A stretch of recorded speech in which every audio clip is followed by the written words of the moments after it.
Hello students, welcome to Tiwari academy.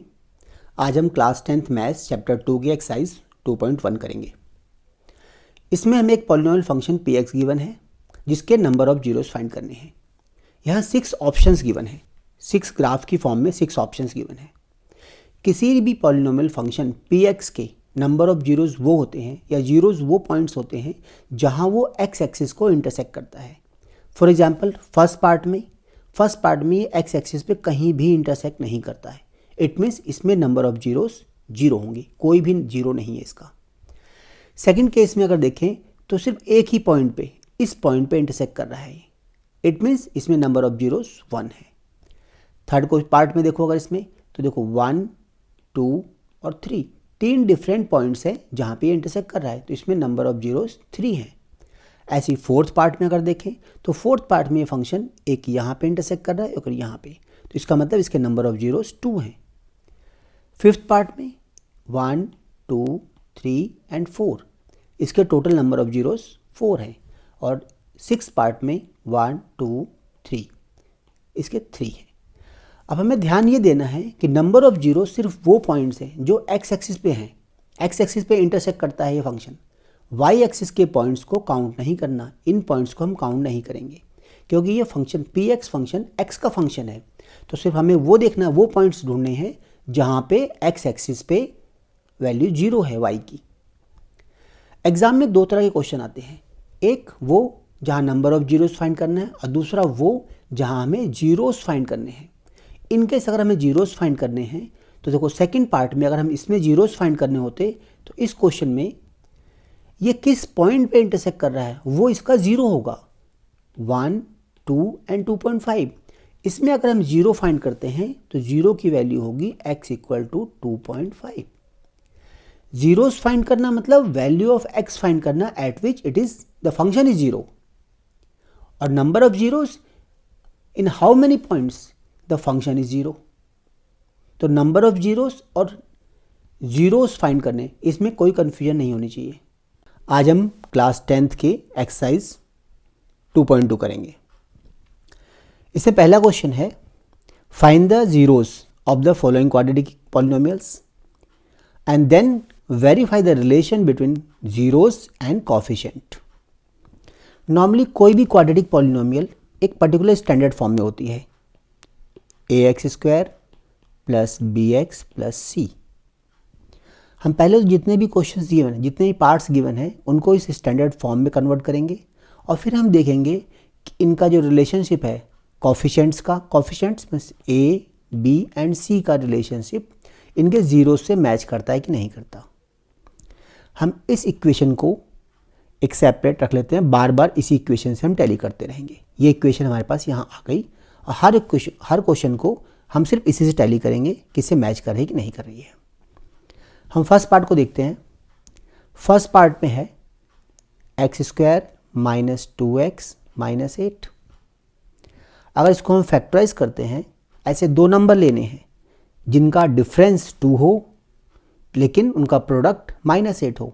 जब यहाँ last में अगर माइनस होगा तो हम ऐसे 2 नंबर लेंगे जिनका डिफरेंस ही आना चाहिए, और अगर यहाँ पे प्लस साइन है इस जगह पे तो हम ऐसे 2 नंबर लेंगे जिनका सम ही आना चाहिए।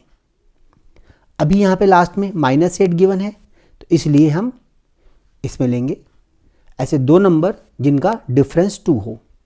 देखो 4 एंड 2, 4 और 2 का डिफरेंस 2 होता है लेकिन 4 और 2 का प्रोडक्ट 8 है, तो इसको हम 4 और 2 में ब्रेक कर सकते हैं। x² minus 4x plus 2x minus 8, इनमें कॉमन लिया, फर्स्ट सेकंड में x कॉमन है, x कॉमन लिया, x माइनस 4 आ गया, और इन दोनों में 2 कॉमन है, इन दोनों में 2 कॉमन लिया, x माइनस 4। इस पूरे फंक्शन में, पूरे पॉलिनोमियल में देखो दो टर्म है, ये फर्स्ट टर्म ये, सेकंड टर्म ये है, दोनों ही टर्म में x माइनस 4 कॉमन है। यहाँ बचेगा x और यहाँ बचेगा 2। अब यहाँ फाइंड करना relationship between zeros and coefficient. Coefficient पहले डिस्कस कर चुके हैं, a, b एंड c हैं। जीरोस वो नंबर होते हैं जिनसे ये पॉलिनोमियल 0 हो जाए, या x की वो वैल्यूज़ जिसे यहाँ पुट करें अगर इस फंक्शन में हम, तो ये 0 हो जाए। इसे फाइंड करने के लिए हम इस पूरी इक्वेशन को 0 रख देते हैं। दो फैक्टर का मल्टीप्लिकेशन 0 है, इट मीन्स या तो फर्स्ट फैक्टर 0 होगा या सेकेंड फैक्टर 0 होगा। इधर x माइनस 4 इक्वल टू 0 और x plus 2 equal to 0। In case first case लेते हैं, अगर ये हुआ x माइनस 4 इक्वल टू 0 तो x इक्वल टू 4 होगा, और अगर ये केस लेते हैं तो x इक्वल टू माइनस 2 होगा।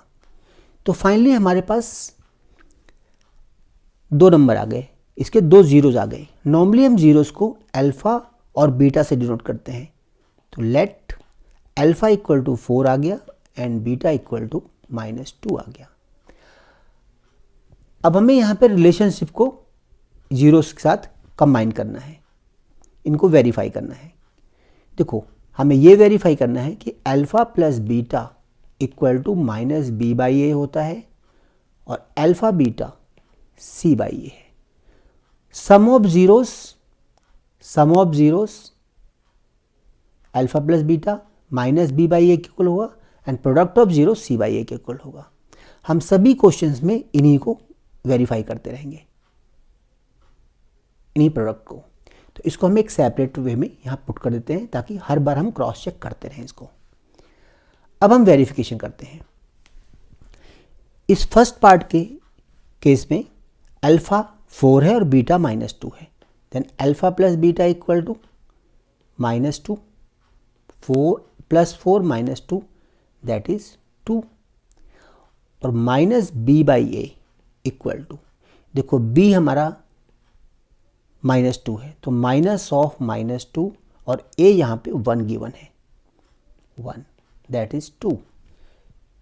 This implies alpha plus beta equal to minus B by A equal to 2।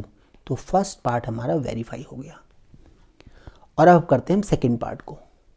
Second part है alpha beta equal to plus 4 into minus 2 that is minus 8 and C by A plus C by A equal to, C है यहाँ पे minus 8 और a है 1, minus 8 by 1 that is minus 8। तो इस तरह से ये दोनों भी वेरीफाई हो गई कि alpha beta equal to minus 8, यहाँ सी बाई ए भी माइनस 8 आ रहा है और अल्फा बीटा भी माइनस 8 आ रहा है, तो ये भी वेरीफाई हो गया। अब हम सेकेंड पार्ट स्टार्ट करते हैं। सेकेंड पार्ट में गिवन है 4s² माइनस 4s प्लस 1।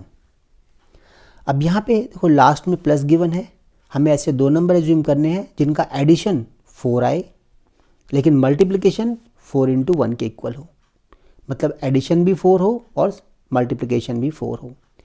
तो 2 इंटू 2 4 होता है, हम यहाँ 2 और 2 में ब्रेक कर सकते हैं, तो इसे हम ब्रेक करेंगे 4s² minus 2s minus 2s plus 1। First second में से 2s कॉमन लिया तो ये आ गया 2s माइनस 1। इन दोनों नंबर में से माइनस 1 कॉमन लेते हैं, क्योंकि यहाँ पे हमने माइनस लिया है तो अंदर प्लस का 2s आएगा और इस माइनस के कारण इसके साइन बदल जाएंगे, तो ये माइनस 1 आ गया। इस पूरे में इन दोनों टर्म्स में हम 2s माइनस 1 कॉमन ले सकते हैं, तो यहाँ रिमेनिंग टर्म बचेगी 2s और यहाँ माइनस 1। इस तरह से हमारे दोनों फैक्टर सेम आ गए। इनको 0 पुट करेंगे, this equal to 0 gives 2s minus 1 equal to 0 और 2s minus 1 equal to 0। It means s equal to 1/2 और s इक्वल टू 1/2। देखो अल्फा और बीटा दोनों इक्वल आ गई, अल्फा भी हमारा 1/2 है एंड बीटा भी 1/2 है। अब हमें इनको वेरीफाई करना है। Alpha plus beta equal to 1/2 plus 1/2, half and half 1, minus B by A equal to minus b देखो यहाँ पे माइनस का 4 है, it means minus of minus 4 और a है यहाँ पे 4 आ गया ये 1। तो तो इस तरह से alpha plus beta equal to minus B by A equal to 1। तो देखो फर्स्ट पार्ट वेरीफाइड है। सेकंड पार्ट के लिए alpha beta, alpha is 1/2, beta is 1/2, that is 1/4। और सी बाई ए के लिए देखो सी दिया है हमारा 1, ए है 4, तो 1/4। तो ये भी वेरीफाइड है। Alpha beta equal to C by A equal to 1/4। अब इसका थर्ड पार्ट करते हैं। थर्ड पार्ट 6x² -3 और -7x। देखो यहाँ थर्ड पार्ट में ये स्टैंडर्ड फॉर्म में नहीं गिवन है। स्टैंडर्ड फॉर्म में क्या होता है, पहले x² होगा, फिर x होगा, फिर कांस्टेंट टर्म है। यहाँ पे पहले x² है, फिर 3 है कांस्टेंट टर्म, फिर x है। तो इसको हम पहले स्टैंडर्ड फॉर्म में कन्वर्ट कर लेते हैं। 6x² -7x -3। अब फिर से वही प्रोसेस अप्लाई करेंगे, इसको फैक्टराइज करेंगे। 6 को अगर हम 3 से मल्टीप्लाई करते हैं 18 आएगा, और देखो लास्ट में यहाँ माइनस साइन है।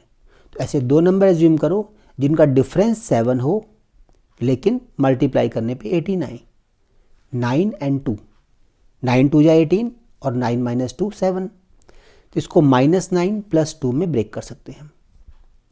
6x² -9x + 2x -3। फर्स्ट 2 में कॉमन लिया, इन दोनों में देखो 6 और 9 में 3 कॉमन आ जाएगा, x² और x में x। तो ये आ गया 2x -3 प्लस इन दोनों में कुछ भी कॉमन नहीं है तो हमने 1 कॉमन ले लिया, ये 2x -3 एज इट इज आ जाएगा। फिर से 2x -3 कॉमन आ गया इन दोनों फैक्टर्स में, और यहाँ बचेगा 3x और यहाँ 1। जीरोस फाइंड करने के लिए इसको 0 के इक्वल पुट करेंगे, just put it equal to 0। This gives 2x -3 equal to 0 और 3x + 1 equal to 0। In first case x equal to 3/2 and in second case x equal to -1/3। अब अल्फा आ गया हमारे पास 3/2 एंड बीटा आ गया -1/3। अब वापस से हम इसी प्रोसेस को फॉलो करते हैं वेरिफिकेशन के लिए कि अल्फ़ा प्लस बीटा फाइंड करेंगे। Alpha plus beta equal to 3/2 -1/3। LCM लिया, इसका एलसीएम 6 आ गया, ये आ गया 9 - 2 7/6 और -b/a। b हमारा है, देखो इस स्टैंडर्ड फॉर्म में देखना है हमें, b है हमारा -7, तो माइनस ऑफ -7 और a है 6, तो ये भी आ गया 7/6। तो इसका फर्स्ट पार्ट वेरीफाइड है। Alpha plus beta equal to -b/a and that is equal to 7/6। ये फर्स्ट वेरीफाइड हो गया हमारा। अब सेकंड पार्ट के लिए, second part means alpha beta. Alpha is 3/2 and beta is -1/3। ये 3 और 3 कैंसिल, ये आ गया -1/2 and c/a plus c/a equal to c is -3 and a is 6, -3/6 ये आपस में कैंसिल आउट हो जाएंगे, तो ये आएगा -1/2। In this way alpha beta is equal to -1/2। Alpha beta equal to c/a equal to 1/2 -1/2। तो सेकंड पार्ट भी इसका वेरीफाई हो गया। फोर्थ पार्ट में केवल 2 ही टर्म्स गिवन है, 4u² + 8u। अगर इसको standard polynomial ax² + bx + c से कंपेयर करते हैं तो इसमें देखो x a है, a 4 गिवन है और b इसमें 8 गिवन है और c इसमें मिसिंग है, c नहीं है तो c को हम 0 ले सकते हैं। अब ये स्टैंडर्ड फॉर्म में है, a हमारा 4 है, b है 8 और c है 0। इसको फर्दर सॉल्व करने के लिए फैक्टराइज करेंगे, तो फर्स्ट और सेकंड में हम 4 u कॉमन ले सकते हैं, तो यहाँ पे आएगा u प्लस 2, और जीरोस फाइंड करने के लिए इसको जीरो के इक्वल पुट करना पड़ेगा, तो इस तरह आएगा 4u इक्वल टू 0 और u plus 2 equal to 0. This implies u equal to 0 और u equal to -2, means alpha equal to 0 and beta equal to -2. अब इसको वेरीफाई करते हैं हम, product sum of zeros and product of zeros. Sum of zeros means alpha plus beta. Alpha हमारा 0 है और beta है -2, तो ये आ गया हमारे पास -2 माइनस बी बाई ए. इस इक्वेशन में b है हमारा 8 और a है 4, तो -8/4 that is -2. It means alpha plus beta equal to -b/a equal to -2. First part is verified. For second part, alpha beta equal to 0 into -2 that is 0. Any number multiplied by 0 equal to 0. And c by a. c यहाँ given नहीं था, हमने suppose किया कि c 0 है ये, तो 0 upon a is 4. 0 upon any number equal to 0. So in this way alpha beta equal to c by A equal to 0. Second part is also verified. Fourth part की तरह ही फिफ्थ पार्ट में भी सिर्फ दो ही part दिए हुए हैं, दो ही टर्म्स गिवन है, t² - 15. अगर इसको स्टैंडर्ड से हम कंपेयर करते हैं, स्टैंडर्ड पॉलिनोमियल से, तो देखो इसमें a गिवन है, a is 1 t² and c is -15, but इसमें b पार्ट मिसिंग है. तो इसको हम ऐसे एज्यूम कर सकते हैं, t² - 15 को लिख सकते हैं t² -0 या +0t -15. इस केस में ये स्टैंडर्ड फॉर्म में आ गया है. बट इसको अगर फैक्टराइज करना है तो हम इसे a² - b² की फॉर्म में कर सकते हैं. It is t² - √15². किसी भी नंबर को स्क्वायर रूट करो और फिर से इसका स्क्वायर कर दो, सेम नंबर ऑब्टेन हो जाता है हमारा. तो √15 का स्क्वायर कर दें, वापस 15 आ गया. अब इसको a - b a + b से ब्रेक कर सकते हैं हम, t - √15 एंड t + √15. इस तरह से इसको अगर हम 0 पुट करेंगे तो इसके जीरोज आ जाएंगे. t - √15 इक्वल टू 0 और t + √15 equal to 0. t equal to √15 और t इक्वल टू -√15. इस तरह हमारा अल्फा आ गया √15 एंड बीटा इक्वल टू -√15. अब इनको हम वेरीफाई करते हैं, फर्स्ट और सेकंड पार्ट को. Alpha plus beta that is √15 plus -√15. देखो नंबर दोनों सेम है, सिर्फ प्लस और साइन का डिफरेंस है, इट मीन्स रिजल्ट 0 है. और -b/a, अगर -b/a करते हैं, b देखो हमने अपनी तरफ से एज्यूम किया था 0, तो 0 अपॉन और a गिवन है 1, 0/1 is 0. So alpha plus beta equal to -b/a equal to 0. First part verify हो गया. सेकेंड पार्ट के लिए अल्फा बीटा फाइंड करेंगे. Alpha is √15 and beta is -√15. देखो सेम नंबर को मल्टीप्लाई करते हैं तो क्या आएगा, उसका रूट, यही √2 इंटू √2 क्या होता है, √2 का स्क्वायर दैट इज 2. ऐसे √15 इंटू √15 15 आ जाएगा, और ये साइन माइनस का इसलिए माइनस आ जाएगा. तो अल्फा बीटा इक्वल टू -15. और अगर हम c/a फाइंड करते हैं, c इज ऑलरेडी गिवन -15 और a है हमारा 1, तो ये भी आ जाएगा -15. इस तरह से alpha beta equal to c/a equal to -15. इस तरह हमने पांचों पार्ट सिंप्लीफाई फॉर्म में कर दिया है. अगर किसी को इसको एक्सप्लेन करना है या एक्सप्लेनेशन को समझना है तो तिवारी एकेडमी पे इन सभी क्वेश्चंस को प्रॉपरली सॉल्व करके दिखाया गया है। आप वहाँ से जाके इसे प्रॉपर शीट में ऑब्टेन कर सकते हैं। फर्स्ट क्वेश्चन में हमें क्वाड्रेटिक पॉलिनोमियल गिवन था और हमें जीरोस फाइंड करने थे और उनके कोफिशिएंट के साथ उनके रिलेशंस को वेरीफाई करना था। बट सेकंड क्वेश्चन में हमें sum of zeros and product of zeros given है और हमें वो पॉलिनोमियल फाइंड करना है। हमारे पास रिलेशन था alpha plus beta equal to minus B by A, that is sum of zero equal to minus B by A and product of zeros equal to C by ए।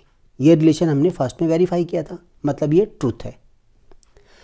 अगर हम first question को consider करते हैं, इसमें alpha plus beta 1/4 given है और product of zeros alpha beta -1 है, तो यानी minus B by A equal to 1/4 और c by A equal to -1। इन सभी क्वेश्चंस में क्योंकि देखो माइनस बी बाई ए हो चाहे सी बाई ए हो, डिनोमिनेटर सेम है, तो इन सभी क्वेश्चन में हम डिनोमिनेटर को सेम करते हैं। जैसे डिनोमिनेटर सेम आएगा हमारा आंसर आ जाएगा। हम इसको standard equation ax² plus bx plus C से कंपेयर करके आंसर फाइंड कर लेंगे। इसमें न्यूमरेटर 1 है और डिनोमिनेटर 4 है, इसमें न्यूमरेटर -1 है, इसको हम अगर 4 से मल्टीप्लाई डिवाइड कर देते हैं तो ये आएगा -4/4। देखो दोनों ही केस में डिनोमिनेटर 4 आ गया है। अब अगर हम कंपेयर करते हैं तो देखो यहाँ भी a की वैल्यू 4 है और यहाँ भी a की वैल्यू 4 है, तो a इक्वल टू 4 आ गया, b इक्वल टू आ गया हमारे पास -b equal to 1, then b equal to -1 और c यहाँ डायरेक्टली ऑब्जर्व कर सकते हैं कि c इक्वल टू -4 है। स्टैंडर्ड इक्वेशन में वैल्यू पुट करेंगे अगर हम तो ax² plus bx minus c plus c equal to आएगा हमारे पास a is 4, so 4x² minus x and -4, तो ये हमारे फर्स्ट पार्ट का आंसर आ गया। सिमिलरली अगर हम सेकेंड पार्ट को देखते हैं, सेकेंड पार्ट में -b by A equal to √2 है and c by A equal to 1/3। देखो यहाँ पे डिनोमिनेटर है बट यहाँ पे डिनोमिनेटर 1 है, तो इसको हम सिंपली 3 से मल्टीप्लाई और डिवाइड कर देते हैं। ये आ गया 3 √2/3 और ये है हमारा 1/3। देखो यहाँ भी अगर कंपेयर करो तो a की वैल्यू 3 आएगी और यहाँ भी कंपेयर करो तो a की वैल्यू 3 आएगी, तो a की वैल्यू आ गई हमारे पास 3, b आ गया देखो -b equal to 3√2, so b equal to -3√2 and c is 1, c equal to 1। Standard equation value put करते हैं तो सेकेंड पार्ट का आंसर आ जाएगा 3x² माइनस 3 √2x प्लस 1। ये हमारे सेकेंड पार्ट का आंसर है।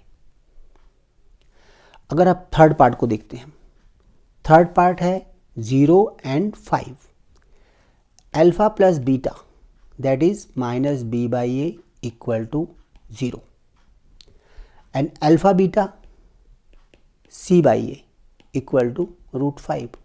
दोनों ही नंबर में फ्रैक्शन नहीं है, हम नीचे 1 एज्यूम कर सकते हैं क्योंकि सभी फ्रैक्शन में नीचे अगर डिनोमिनेटर में कुछ भी गिवन ना हो तो 1 ले सकते हैं। इन दोनों ही केस में देखो a हमारा 1 आ गया है, so a equal to 1, -b equal to 0, so b is also 0 and c equal to √5। So polynomial क्या आएगा हमारा ax² plus bx plus c, तो 1x² plus 0x plus √5, 0 into anything 0, so x² plus √5। ये आ गया हमारा third part का answer. Fourth part में हमें सम और प्रोडक्ट दोनों ही 1 गिवन है। It means -b by A equal to 1 and c by A equal to 1। 1 means it is 1/1 और यहाँ भी 1/1 कर सकते हैं। अगर कंपेयर करें तो a भी इसमें 1 है, -b इक्वल टू 1 है, it means b equal to -1 and c equal to 1। तो पॉलिनोमियल में अगर वैल्यू पुट करते हैं हम a, b और c की वैल्यू तो ये आएगा 1x² minus 1x plus 1 that is x² minus x plus 1। तो ये हमारे फोर्थ पार्ट का आंसर है। फिफ्थ पार्ट में दोनों के डिनोमिनेटर सेम है, minus B by A equal to -1/4 and C by A equal to 1/4। देखो यहाँ भी a की वैल्यू 4 है, यहाँ भी a की वैल्यू 4, तो हमें कुछ भी करने की जरूरत नहीं है, डायरेक्टली हमें a मिल जाता है 4। Minus B equal to -1, so b equal to 1 और c equal to 1। Direct value आ गई हमारे पास। इसको हम स्टैंडर्ड इक्वेशन में पुट करते हैं, तो 4x² plus 1x plus 1 simplify करते हैं तो आएगा 4x² प्लस x प्लस 1। ये हमारे फिफ्थ पार्ट का आंसर आ गया। सिक्स्थ एंड लास्ट पार्ट, इन दोनों में डिनोमिनेटर गिवन ही नहीं है, तो दोनों में डिनोमिनेटर को 1 ले सकते हैं। Means minus B by A equal to 4 और 4/1, C by A equal to 1, so it can be written as 1/1। देखो दोनों में डिनोमिनेटर सेम आ गया, वो it means a equal to 1 आ गया। Minus B equal to 4, so b equal to -4 and c is 1। तो इसका आंसर क्या आएगा, ax² that is 1x² minus 4x plus 1, यानी x² माइनस 4x प्लस 1। ये हमारे सिक्स्थ पार्ट का आंसर आ गया है। इन सभी क्वेश्चंस को करने के लिए हम एक दूसरा मेथड, जो डायरेक्ट मेथड यूज़ कर सकते हैं। ये जितने भी क्वेश्चन मैंने सॉल्व करवाए हैं, ये सारे NCERT के कॉपी बुक मेथड हैं। अगर इनको सॉल्व करना है, हम एक डायरेक्ट मेथड यूज़ करते हैं।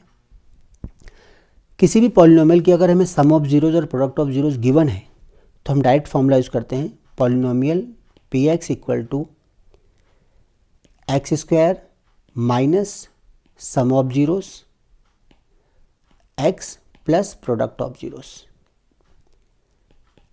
x² माइनस, अगर हम फर्स्ट केस को लेते हैं, फर्स्ट क्वेश्चन में सम ऑफ जीरोस 1/4 गिवन है, तो 1/4 x plus product of zeros -1 है, तो डायरेक्टली इसका आंसर आएगा x² माइनस 1/4 x माइनस 1। ये आंसर आएगा। ये आंसर हमारे पहले वाले आंसर से मैच नहीं करेगा। अगर आपको NCERT बुक से या अपनी किसी बुक से आंसर को मैच करवाना है, तो इसका LCM लेना पड़ेगा, और LCM लेते हैं हम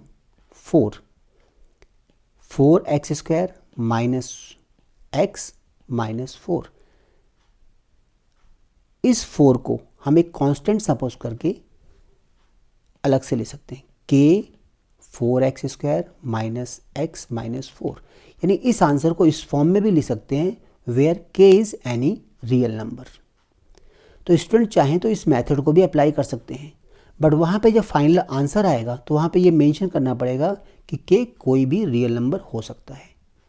और इस मेथड से हम किसी भी क्वेश्चन कर सकते हैं, क्वेश्चन डायरेक्टली आएगा। फॉर एग्जांपल अगर हम फोर्थ पार्ट को करते हैं, फोर्थ पार्ट में सम भी 1 है और प्रोडक्ट भी 1 है, तो देखो x² minus some is 1, x plus product is also 1, तो इसका डायरेक्ट आंसर ही आ गया ये सीधे।